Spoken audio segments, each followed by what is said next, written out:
जय श्री कृष्णा भक्तों, स्वागत है आपका, जहां हम आपके लिए धर्म और संस्कृति की पवित्र कथाएं लेकर आते हैं। आज हम मार्गशीर्ष मास महत्म के 9वें अध्याय की कथा प्रस्तुत करेंगे। इस अध्याय में भगवान श्री कृष्ण मार्गशीर्ष मास की भक्ति और व्रत से मिलने वाली चमत्कारी फलों के बारे में बताते हैं। यह कथा हमें सिखाती है कि सच्ची भक्ति से व्यक्ति अपने जीवन की सभी बाधाओं को पार कर सकता है। तो आइए इस पवित्र कथा को सुनते हैं और भगवान की कृपा प्राप्त करते हैं। भगवान श्री कृष्ण युधिष्ठिर से कहते हैं, हे धर्मराज, मार्गशीर्ष मास में जो भक्त नियम पूर्वक व्रत और विष्णु पूजन करते हैं, उनके समस्त पाप नष्ट हो जाते हैं और उन्हें इस लोक और परलोक में सुख शांति की प्राप्ति होती है।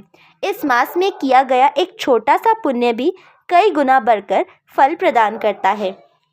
श्री कृष्ण आगे एक कथा सुनाते हैं। प्राचीन समय में एक व्यापारी था जो अपनी मेहनत और व्यापार कुशलता के बावजूद निरंतर घाटे का सामना कर रहा था। उसे समझ नहीं आ रहा था कि उसका दुर्भाग्य कैसे समाप्त होगा। एक दिन उसे एक साधु मिले। साधु ने व्यापारी को मार्गशीर्ष मास का व्रत करने और भगवान विष्णु की उपासना करने की सलाह दी।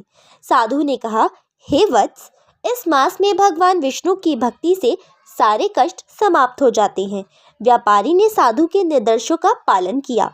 उसने मार्गशीर्ष मास में व्रत रखा, गंगा स्नान किया और दान पुण्य किया। उसकी सच्ची भक्ति और मेहनत से भगवान प्रसन्न हुए। व्यापारी का व्यापार बढ़ा और उसका जीवन समृद्धि और शांति से भर गया। भगवान श्री कृष्ण युधिष्ठिर को यह भी बताते हैं कि जो व्यक्ति इस मास में तुलसी के पौधे का पूजन करते हैं और गरीबों को अन्न और वस्त्र दान करते हैं, वे सीधे बैकुंठ धाम को प्राप्त करते हैं। तो प्रिय भक्तों, यह थी मार्गशीर्ष मास महत्म के 9वें अध्याय की कथा। इस कथा से हमें सीख मिलती है कि सच्ची भक्ति, सेवा और तपस्या से हम जीवन की सभी समस्याओं का समाधान पा सकते हैं। मार्गशीर्ष मास हमें अपने कर्म और आत्मा को शुद्ध करने का अवसर देता है। अगर आपको कथा पसंद आई हो तो प्रियजनों के साथ साझा करें, हमारे चैनल को सब्सक्राइब करें और वीडियो को लाइक करना ना भूलें। मिलते हैं अगले अध्याय की कथा में। जय श्री हरि।